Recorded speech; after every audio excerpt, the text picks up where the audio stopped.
Good evening. A series of scandals involving Metro Schools Director Dr. Shawn Joseph may have him and the school board getting ready to part ways. And one of Joseph's most vocal defenders on the school board is ticked and calling it quits. It was a momentous day in the ongoing controversies uncovered by NewsChannel 5's chief investigative reporter, Phil Williams. Phil.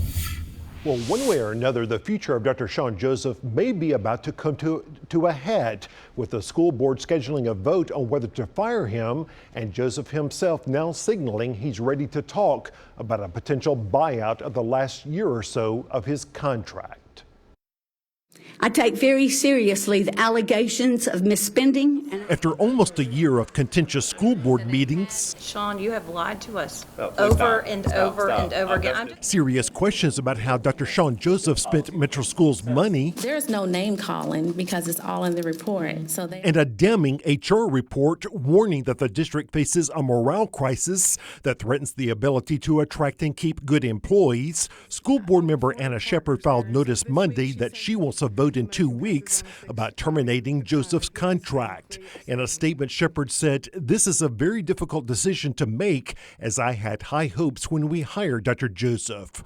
Vice Mayor Jim Schulman says it had become obvious tensions were building. Somehow this was going to have to resolve itself, and it's sort of resolving itself right in front of us right now. Instead of getting into the accusatory notion, let me finish. If I just may finish. She's still talking. Hold on. The latest move came after a board retreat on Friday. NewsChannel 5 was the only news organization there when the board, at the end of a lunch break, Take your microphone, all your stuff. suddenly voted to go behind closed doors to get advice from a Metro lawyer. Joseph showed up and briefly entered before being told the meeting was about him and he would need to leave. I would propose that we schedule another advocacy meeting. After the meeting resumed, Joseph appeared stunned. In a statement, the director said, "After the last board retreat, I realized that my value system no longer aligns with that of some on this board." He said he hoped that he and the board could part in a mutually agreeable way, suggesting a potential buyout of his $285,000 a year contract, which has more than a year left. Dr. Joseph, I want to, apologize for lack of a better word. You walked into a god-awful mess. Meanwhile, one of Joseph's staunchest supporters, board member Will Pinkston, announced on Twitter that he would be resigning effective April the 12th, accusing his fellow board members, without any evidence, of racially motivated attacks on the city's first African-American schools director. The board clearly is chronically ill in ways that will not easily be cured, Pinkston wrote.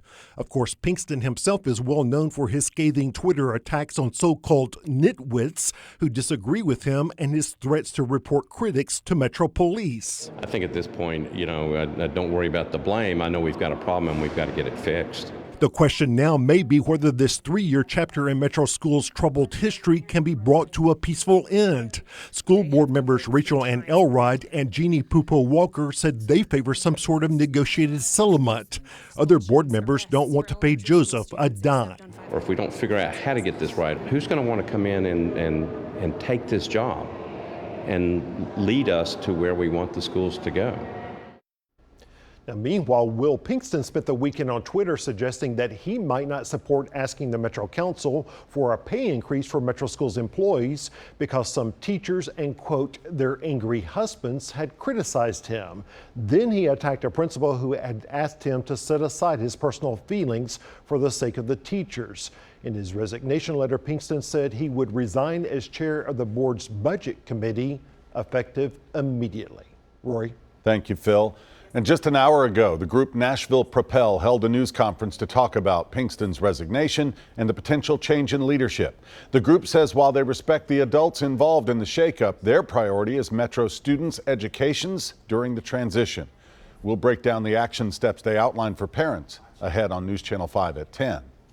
NewsChannel 5 Investigates has been tracking dysfunction in Metro schools all along. For a look at all our stories on Dr. Joseph's administration, be sure to check out newschannel5.com.